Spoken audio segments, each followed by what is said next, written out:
estamos no ar com mais um Funimation TV, que aqui é o nosso espaço para falar de tudo que envolve anime, mangá, cultura pop japonesa e também tudo sobre a Funimation. Eu sou o Leonardo Kitsune e vocês sabem que toda quarta-feira, acredito eu, tem o nosso Anime Classroom. E no Anime Classroom de, acho que 2 semanas atrás, eu falei com vocês sobre adaptação, de passar de uma mídia para outra, que é, de certa forma, um processo de tradução. Você traduzir uma obra de uma mídia para uma outra mídia. Mas também existe a tradução do jeito que a gente conhece mais tradicionalmente. Traduzir uma obra de uma língua para outra língua. E isso é um negócio que causa muita discussão no meio otaku, e é disso que eu vou falar hoje, sobre tradução e adaptação e a diferença entre os dois, ou a suposta diferença entre os dois. Vamos lá. Eu sou tradutor, eu ainda trabalho com tradução, eu traduzo o Batman, o Imortal Hulk, o Lanterna Verde, eu traduzi o Visão do Tom King, traduzi o Desafio Infinito, Guerra Infinita. Eu trabalho com tradução de quadrinhos faz uns 5 anos já, videogame quando surge na minha frente também. Mas antes de trabalhar com história em quadrinho de herói, Marvel e DC, eu trabalhei na editora JBC com mangá. Então eu trabalhei com Death Note, com Sakura Card Captors, com Samurai X, Yu Yu Hakusho, Love Hina, um monte de coisa legal. E, obviamente, eu estava diretamente envolvido com o público otaku e com a reação do público otaku a essas questões de tradução e adaptação e tudo mais. E eu comecei a reparar numa questão que eu acho muito interessante, que é a lógica do consumo. A lógica do consumo tá mais ou menos invertida agora, de uns tempos pra cá. Antes da Loading, não tinha... Passou um bom tempo sem anime na televisão aberta, sem uma versão oficial de massa, espalhada para a massa. Então, o público que ficou nos animes e mangás ficou na internet. E ficou muito com o trabalho de pirataria, de fansub, de scanlation e tudo mais. Então, a maneira como o público otaku conhece as obras acaba sendo primeiro pela versão de fã e depois pela versão oficial, porque a versão de fã simplesmente faz e a versão oficial passa por muitos e muitos e muitos processos de aprovação e contrato e dinheiro e tudo mais. Então, antes do fã ver a versão oficial, dublada na televisão, traduzida e publicada aqui por uma editora aqui no Brasil, ele vê a versão dos fãs.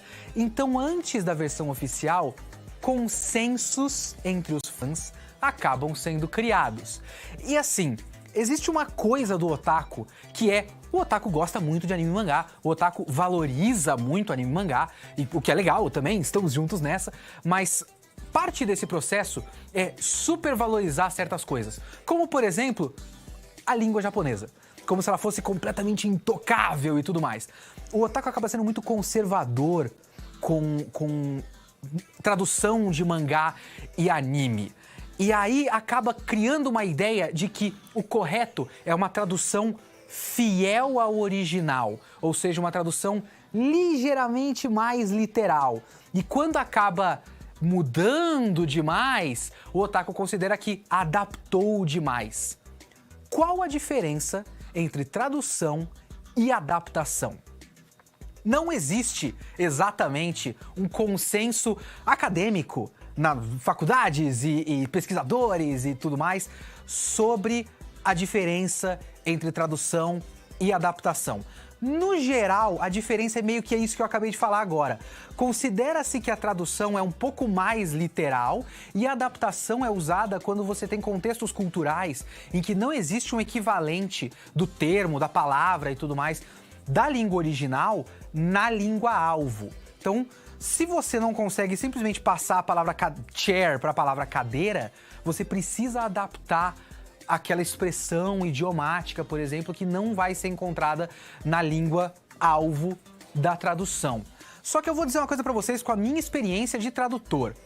Se a gente está falando de ficção, mangá, anime, quadrinho de herói, filme, literatura, não existe tradução literal. Não existe tradução pura.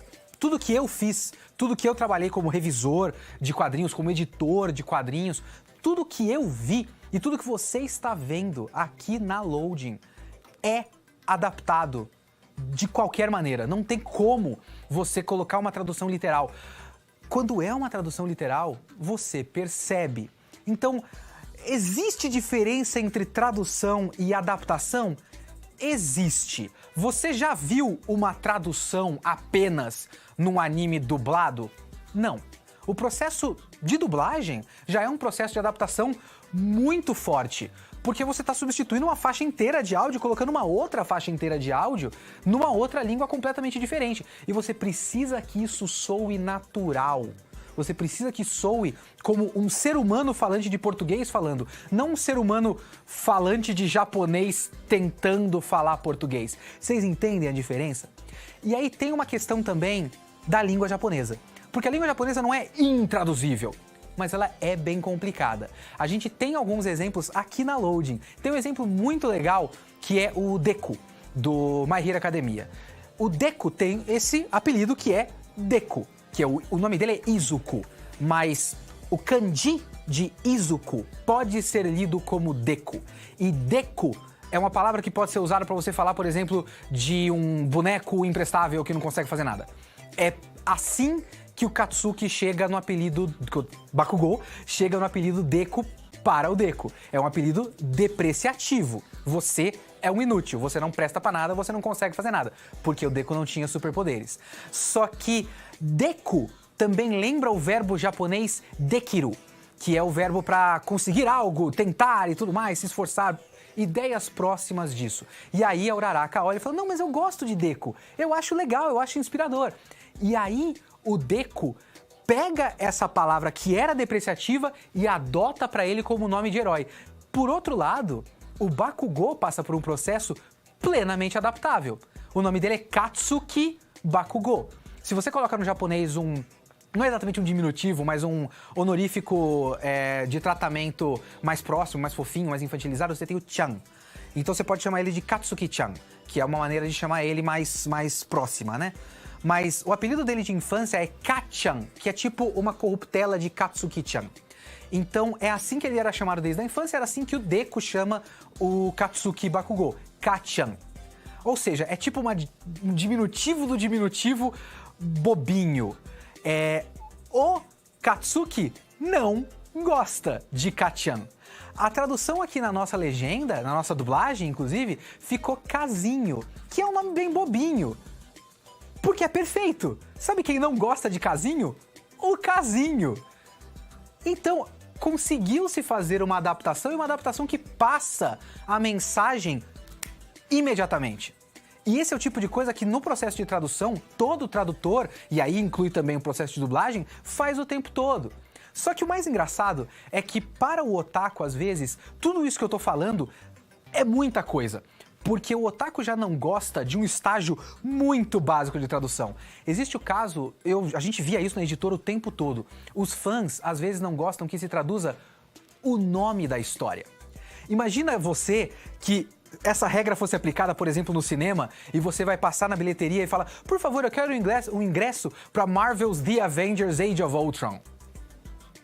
Os Vingadores Era de Ultron. É normal traduzir título de livro, traduzir título de filme, é normal. Só que o otaku às vezes não gosta nem disso. A editora Panini, quando publicou o Attack on Titan, que a gente chama de Attack on Titan porque é um licenciamento de fora, né, como é que chama? Comitê de produção, exigências de fora e tudo mais, aparentemente não existia tanto isso para o mangá. A editora Panini decidiu que, como é um mangá popular, vamos tentar adaptar esse nome para o português para ficar um entendimento mais imediato. Colocou Ataque dos Titãs, que é uma tradução possível do nome original Shingeki no Kyojin. É uma tradução plenamente satisfatória. Muito otaku não gostou. E você vai ver como isso fica complicado no episódio de sexta-feira. Então fica de olho, a gente vai voltar a falar disso, mas lembre-se, tradução, adaptação, são coisas diferentes? Ligeiramente. Dificilmente você vai ver uma tradução literal, e isso é bom. E agora você fica com Ataque dos Titãs, Attack on Titan, aqui no Funimation TV, e a gente já volta com a Mai pra comentar. Falou!